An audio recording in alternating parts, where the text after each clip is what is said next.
Welcome back into the Motor Index, folks. And well, with 5 races to go in the NASCAR Cup Series regular season, that means one thing. That means the battle surrounding the Cutline is intensifying. And certainly looking at the racetracks we've got coming up, we do have potential for more surprise winners. So let's get right on into it. So 5 races to go. Indianapolis this weekend, obviously at the Brickyard 400.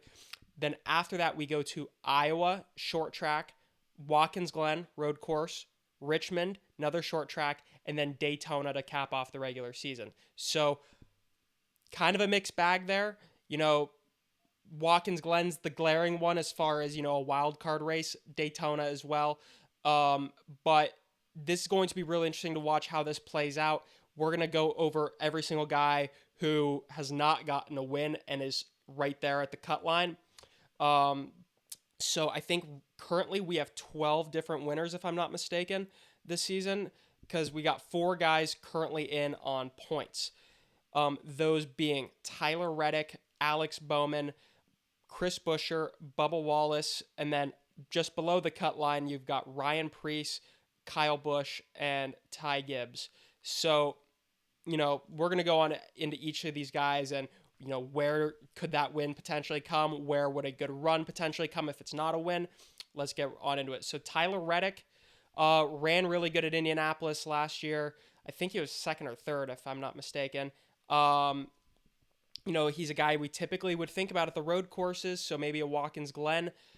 He's currently sitting plus 156. So realistically, without a couple new winners, like it would probably have to be 3 or 4 new winners, and Tyler Reddick would have to be really bad in the next few weeks for him not to point his way into the playoffs.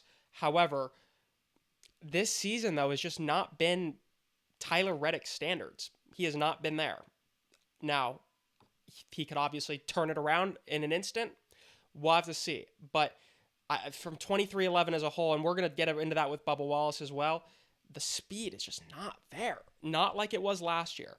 And, we could sit here and make all sorts of arguments, why is that? I mean, there's a very glaring reason why that could potentially be with the lawsuit, though I don't know.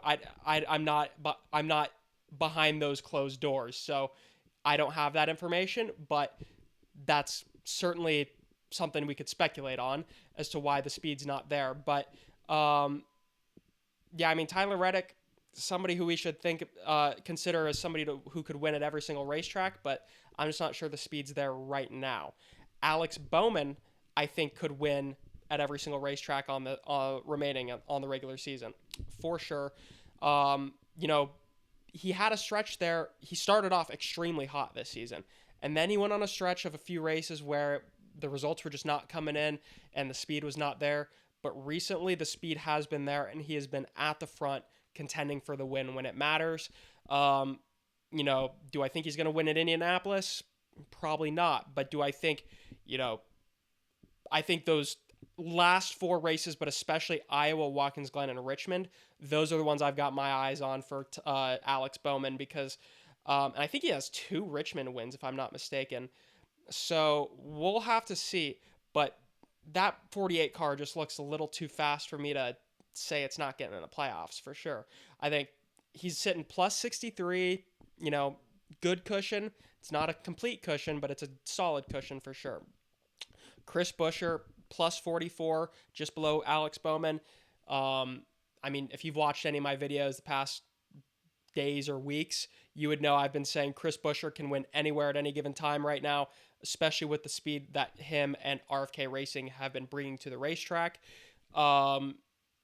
Where do I think his best shot is? The easy answer to that would be Watkins Glen because he won there last year. He's won at Richmond before, I believe.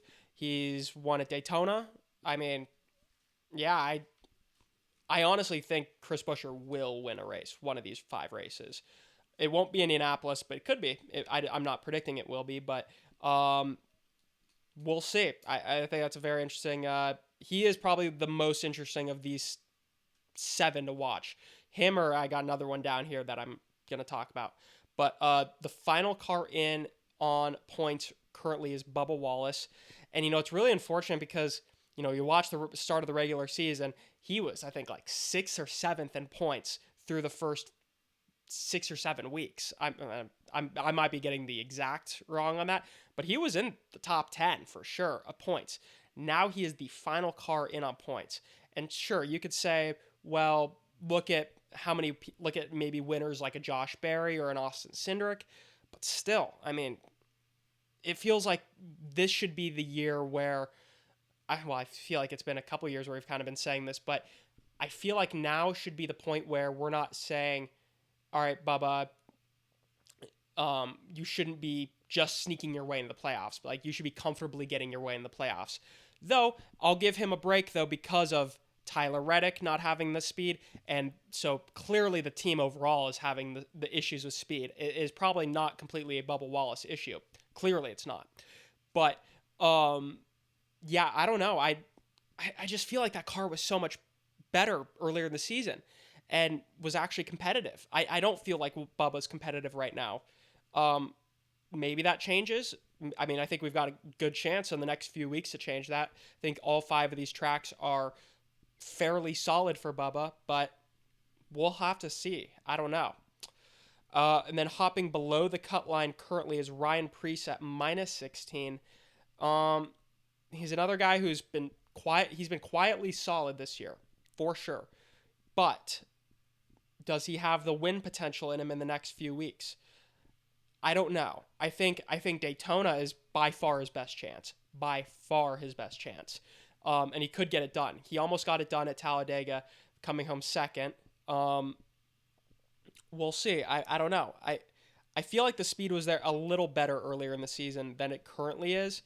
But I don't know. I mean, he kind of touts himself as a short track guy, and with Iowa and Richmond, maybe. I think those could be places where he gets good runs. I honestly don't think he'll win those races. But Daytona, that's the big one I've got circled if you're Ryan Preece. Certainly could point his way in still. Absolutely can point his way in. But I think his best chance will be winning, 100%. And then below him, I got Kyle Busch -39. And, I mentioned Chris Buescher would be the most entertaining one to watch the next few weeks. I think Kyle Busch is probably the next most entertaining one to watch because I think we saw how last year ended. He rattled off like 3 top 5s to try to win his way into the playoffs and just came up short to do so. I think RCR is gonna make a huge push in the next couple weeks. Look at last year with Austin Dillon winning his way. Didn't win his way into the playoffs because of how he did it, but they were able to turn on that speed when it mattered. Now, can they do that again this year? I don't know, but I mean, they were able to just pull a rabbit out of their hat at Richmond, and then were able to have Kyle Busch on the front row at the end of that Daytona race and just gets on the bad end of the stick there. So I don't know. I think Kyle Busch can still win a race in the next 5 weeks. Now, do I think it's likely? I don't know. I think let's get through Indianapolis and then we'll touch back with Kyle Busch. All right. And then finally, Ty Gibbs at -52. Coming into this weekend, he's going for the $1 million against Ty Dillon in the in-season tournament. Maybe that motivates him to a better finish potentially this week than he maybe would have gotten. Who knows? We'll see. But overall, I do think Ty Gibbs is showing better speed, though I don't think he's going to get in the playoffs. However, crazier things have happened, and he did run well at Talladega weeks back. And with Daytona, he could potentially do something at Daytona. I think he was top 5, I believe, at Mexico City, if I'm remembering correctly, or certainly in the top 10. Maybe Watkins Glen. I don't know. I like I said, I don't think Ty Gibbs getting in the playoffs, but if he does, I think Daytona and Watkins Glen are probably his only 2 options.